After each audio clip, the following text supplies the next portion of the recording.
सारे पुलिस अधिकारियों के साथ बैठक आयोजित की है। और जोधपुर रेंज जैसा आप सभी जानते हैं कि काफ़ी कारणों से बहुत महत्वपूर्ण रेंज है, न केवल अंतर्राष्ट्रीय बॉर्डर की वजह से बल्कि साथ ही साथ जिस तरह से गत समय में औद्योगिकरण हुआ है और नए यहाँ पे संयंत्र लगे हैं, तो उसके कारणों से और जो चुनौतियां हैं उनको लेके हमारे जो सारे पुलिस अधीक्षकगण हैं इस रेंज के, उनके साथ आज यहाँ पे बैठक आयोजित की गई। सर, क्या आवश्यक दिशा निर्देश दिए गए हैं, किस तरीके के इशू भी आए हैं जो संवाद के? अंतर्राष्ट्रीय बॉर्डर के संबंध में जो विषय हैं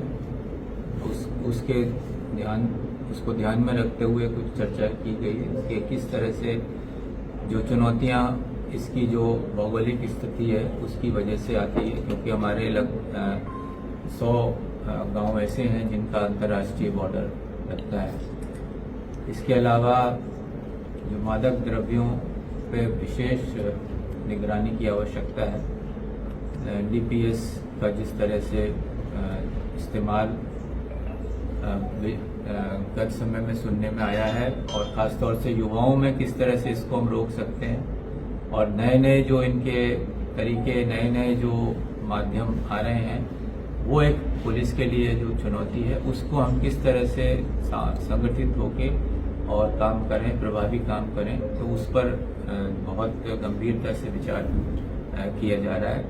और साथ ही साथ जो इसके लाभ लेके जो तस्कर हैं उनकी संपत्तियों को किस तरह से नष्ट किया जाए, उनको उसका लाभ नहीं लेने दिया जाए, उसके लिए हमारी इन सबसे बात की गई। सर, आने वाले वक्त में क्या कुछ नवाचार देखने को मिल सकते हैं बेहतर पुलिसिंग को लेकर के, क्योंकि हाल ही में जो कुछ घटनाएं हुई वो पुलिस विभाग के लिए भी ठीक नहीं थी, तो आगे क्या कुछ एक्शन प्लान आपका उसको लेकर के रहना वाला है? नवाचार से ज़रूरी यह है कि जो हमारी जो बेसिक पुलिसिंग है, जिसमें हमारी गश्त की व्यवस्था है, हमारे लोगों से जुड़ने की जो व्यवस्था है, अपराध नियंत्रण के लिए जो अपने जो जनता के माध्यम से जो हमें सूचनाएं समय पे मिल सकती हैं उसको प्राप्त करने की, और लोगों में यह विश्वास पुलिस के प्रति बनाए रखने की जो ज़रूरत है, तो अगर हम उसको ही ध्यान में रखते हैं तो बहुत हद तक हमारे से लोग जुड़ते हैं और हमें अपनी समस्याएं के साथ साथ उनके आसपास होने वाली गलत गतिविधियों की भी सूचना समय पे देते हैं। तो उसके लिए हम चाहेंगे कि हमारा जो पुलिस थाने का जो समस्त स्टाफ है उसकी सक्रियता अपने फील्ड में इस तरह से बनी रहे कि लोग उसको जानें, लोग उस पर भरोसा करें, और किसी भी समय उसकी हमारी मदद की ज़रूरत हो तो वो निसंकोच उस तक और हम तक पहुंच सकें। साथ ही साथ जो महिला अत्याचार हैं और दलित अत्याचार है उसमें हमने देखा है, आज अभी जो समीक्षा कर रहे थे, गत समय में न केवल संपूर्ण अपराधों में गिरावट आई है बल्कि साथ साथ रेंज में महिला अत्याचार और अनुसूचित जाति जनजाति के साथ भी अत्याचारों में गिरावट आई है। अब इसको हमें आगे बरकरार रखना है, साथ ही यह सुनिश्चित करना है कि दलितों पे और कमजोर वर्ग पे किसी भी तरह के अत्याचार की किसी की का दुस्साहस ना हो, और यदि कभी ऐसा कोई घटना हो तो उसमें बहुत प्रभावी कार्रवाई हो ताकि भविष्य में इस तरह के अपराधों पे और रोक लग सके। महिला अत्याचार की आपने बात की, आज चोटन में ही महिला और उनकी बच्ची और नाबालिग बच्चे के साथ थानाधिकारी द्वारा थाने के परिसर के अंदर मारपीट का मामला सामने आया है, जिसको लेकर जैन समाज के लोगों ने माननीय कलेक्टर को एक धरना दिया है। आज की दिन की बात है, तो सर वो थानाधिकारी अगर उनको मार रहा है, उनकी अब तक मेडिकल भी उस बच्ची का नहीं हुआ है, उसके बारे में सर आप क्या कहना चाहते हैं? देखिए, ये जो घटना, मैं ये नहीं कह रहा कि कभी घटनाएं समाप्त हो जाएंगी समाज में, और पुलिस का ये प्रयास है कि पहली बात तो जहां तक संभव हो इस तरह से घटनाएं ना हो, और दूसरा यदि कोई घटना हो तो उसके पीछे जो घटना कारित करने में व्यक्ति शामिल हैं उनके विरुद्ध प्रभावी कार्रवाई हो। तो ये हमारा हमेशा प्रयास है। सर बाड़मेर सरहदी इलाका है और इस इलाके में अंतर्राष्ट्रीय तस्कर जो है वो पिछले कुछ समय से लगातार सक्रिय है और इस तरीके की घटनाएं सामने भी आती हैं। इसको लेकर के कैसे प्रभावी मॉनिटरिंग की जाए, पुलिस क्या सोच रही है इस मामले में? उसके लिए जो राष्ट्रीय स्तर पर की जो एजेंसी हैं जो कि ड्रग्स के नेटवर्क के विरुद्ध काम करती हैं, हमारा उनसे भी समन्वय है और उनकी मदद से और हमारे स्थानीय स्टाफ की मदद से और एनसीबी की मदद से हम पूरी कोशिश यही करेंगे कि इस पे न केवल किसी बाड़मेर जिले में बल्कि जो पूरी रेंज है और इसी के साथ साथ पूरे राज्य में ड्रग्स के माफिया और ड्रग्स के जो नेटवर्क है उसके खिलाफ बहुत प्रभावी कार्रवाई की जाए। साइबर ठगी के मामले लगातार बढ़ रहे हैं, उसको लेकर पुलिस का क्या प्लान है? साइबर क्राइम्स जो हैं वो सभी जगहों में बढ़ रहे हैं। उसके साथ साथ आपने देखा होगा गत समय में सभी जिलों में राज्य सरकार द्वारा साइबर थानों की स्थापना भी की गई है और हमारी तरफ से भी प्रदेश में मुख्यालय पे इसमें हम इसकी मॉनिटरिंग के लिए कि प्रदेश में कहीं भी साइबर क्राइम की घटना हो तो उसमें उसका किस तरह का उसके पीछे नेटवर्क है और अलग अलग जिलों में अलग अलग स्थानों में अगर घटनाएं हो रही हैं तो उनमें किस तरह से उनको उनमें कोई आपस में कोई तालमेल है, तो उसके लिए राज्य स्तर पे भी निगरानी व्यवस्था जो है उसको और मजबूत किया जा रहा है और साथ ही साथ जो जिलों में जो व्यवस्था की गई थी उसमें और बढ़ोतरी कर रहे हैं। हम चाहेंगे कि भले ही जिले में साइबर थाना एक हो परंतु जो प्रत्येक थाना है उस पर भी ऐसी व्यवस्थाएं रहें कि अगर कोई छोटी से छोटी भी साइबर ठगी या इस तरह की घटना हो और परिवादी अगर अपने नजदीकी थाने पे जाए तो उसको इमीडिएट जो रिलीफ मिलना चाहिए वो तत्काल उसको मिले और आगे उसमें अगर किसी विशेषज्ञ एजेंसी या विशेषज्ञ थाने में उसकी जांच होने की आवश्यकता है तो उसका भी पूरी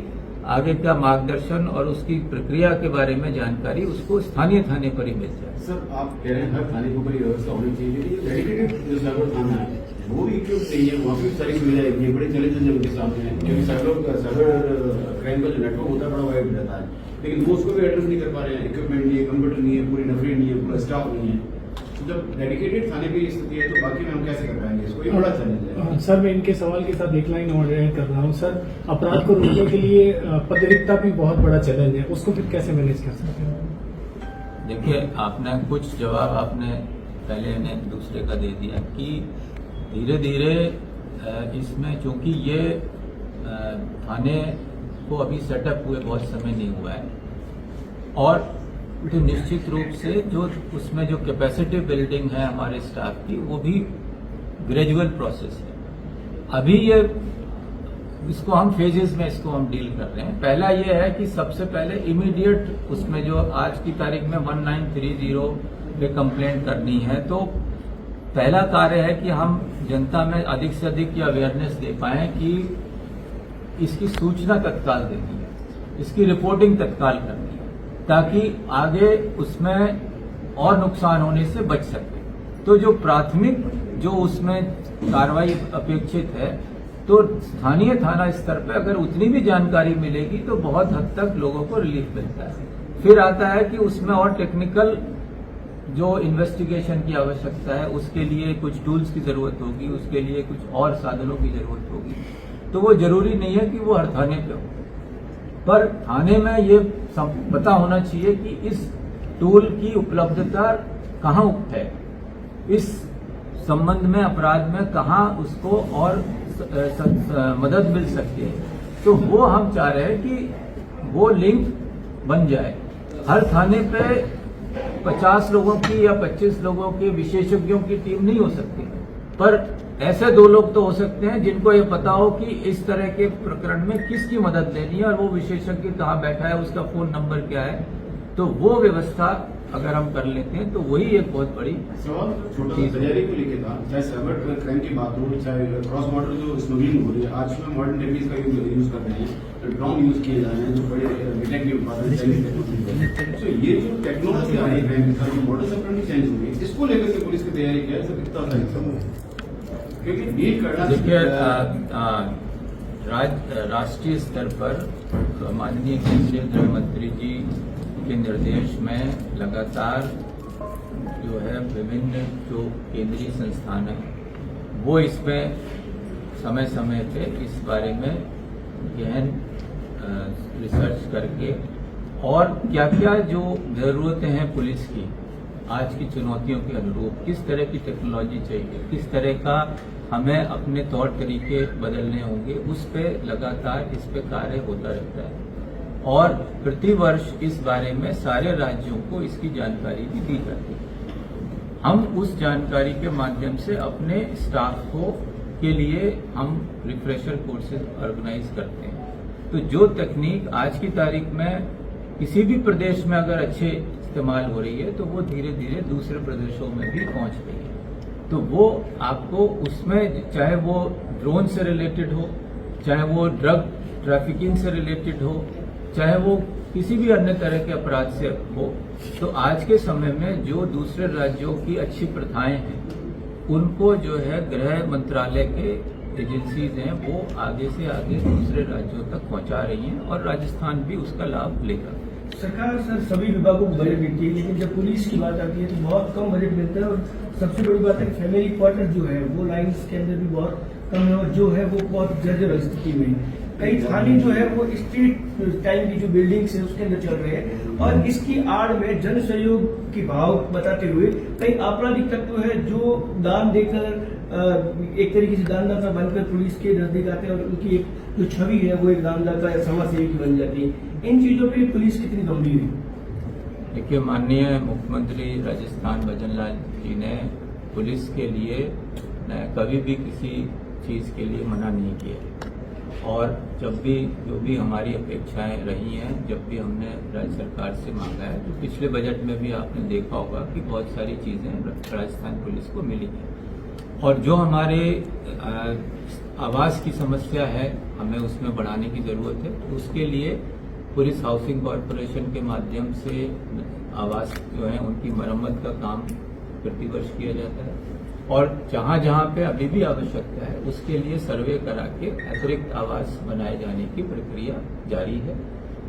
और हम पूछ रहे हैं सभी से कि अगर और कहीं पे कमी है तो उसके लिए पूरा प्लान बना के हम पुलिस हाउसिंग कॉरपोरेशन के माध्यम से इसको बनाएंगे। राज्य सरकार की तरफ से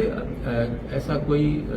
कमी नहीं है कि किस चीज में हमें कभी मना किया गया हो कि आपको ये बजट नहीं मिलेगा। अभी आपने देखा 10,000 पदों पे अभी भर्ती प्रक्रियाधीन है तो उस तरह का कोई अभाव नहीं है बजट का। बस ये है कि कई बार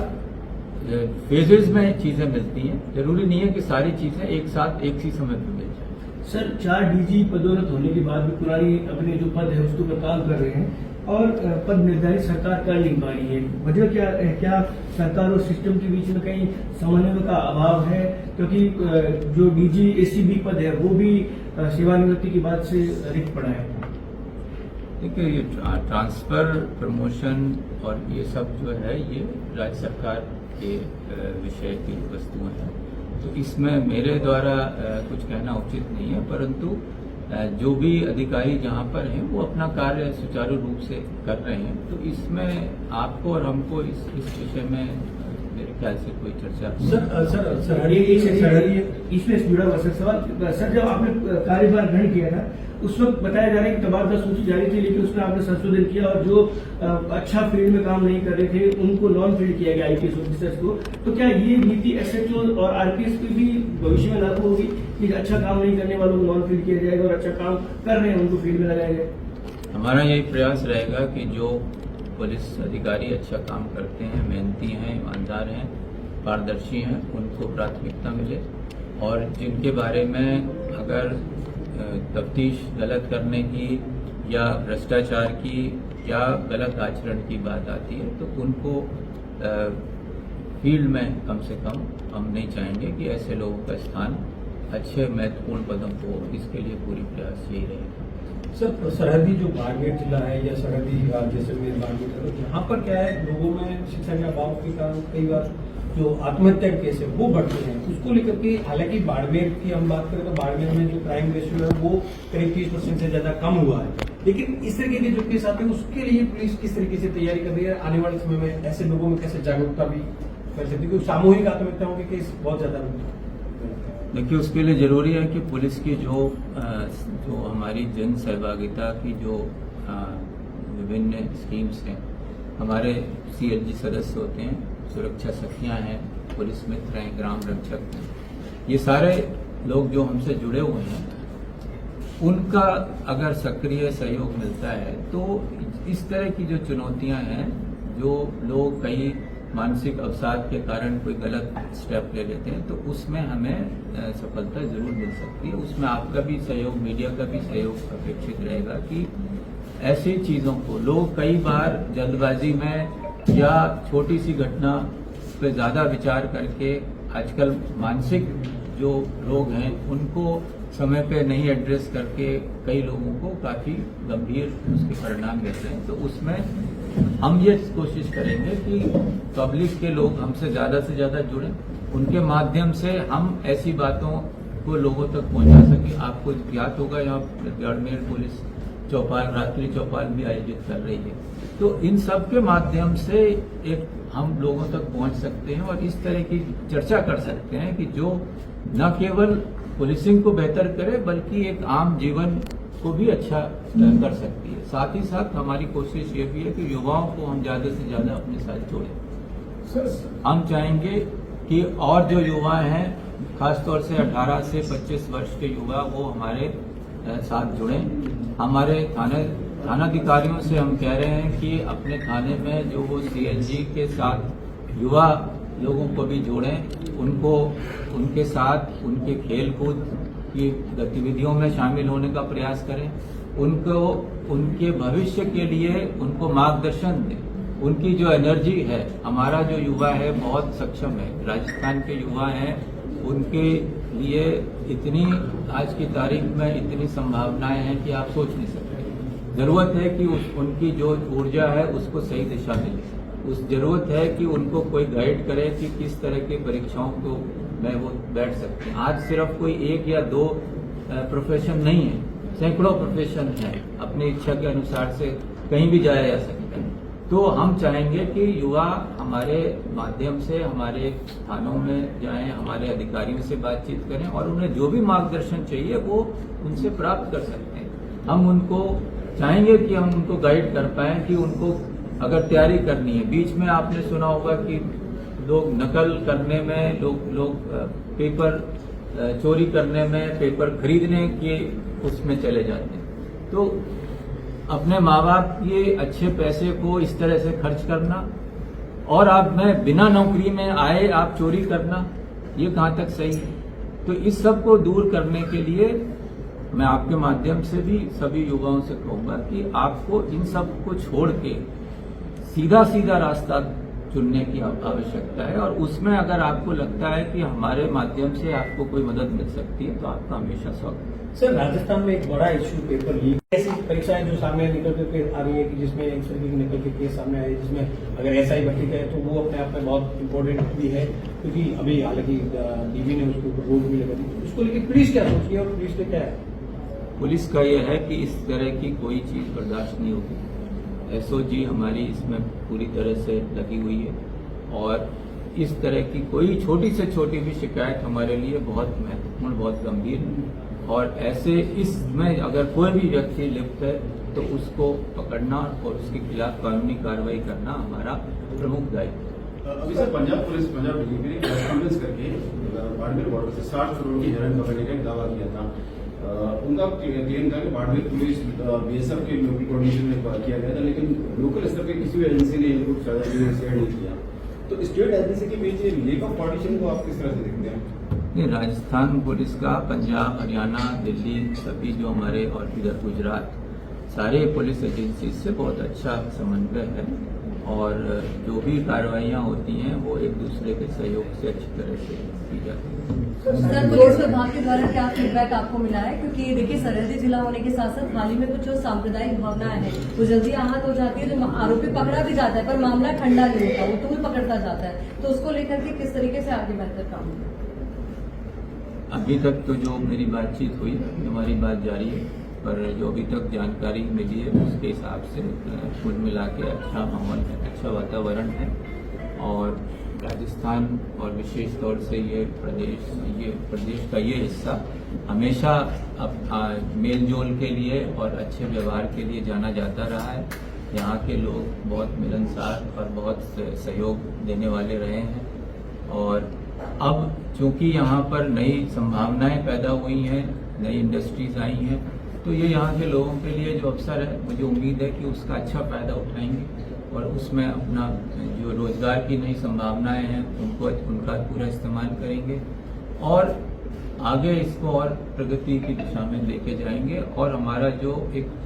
सामाजिक जो वातावरण है उसको इसी तरह से और अच्छा बनाते रहेंगे। सर, राजस्थान को अगर हम पूरी तरीके से देखें और कंपैरेटिवली पश्चिमी राजस्थान, यहाँ पर चुनौतियां माना जा रहा है, चाहे आप वातावरण की बात कर लीजिए या फिर अभी जैसे इंडस्ट्रीज आई तो उसके बाद आम लोगों के बीच में जो लगातार हम देख रहे हैं कि कई बार धरनों की स्थिति होती है, जिसकी वजह से कहीं ना कहीं पुलिस का जो आम कार्यकाज है वो भी कहीं ना कहीं वहाँ से जो है कि कह सकते हैं प्रभावित होता है। तो उसको लेकर के आप क्या सोचते हैं कि कैसे तालमेल बैठा है जिसकी वजह से आम कामकाज जो है आपका उन पर फोकस हो और जो पेंडेंसी है वो कम हो?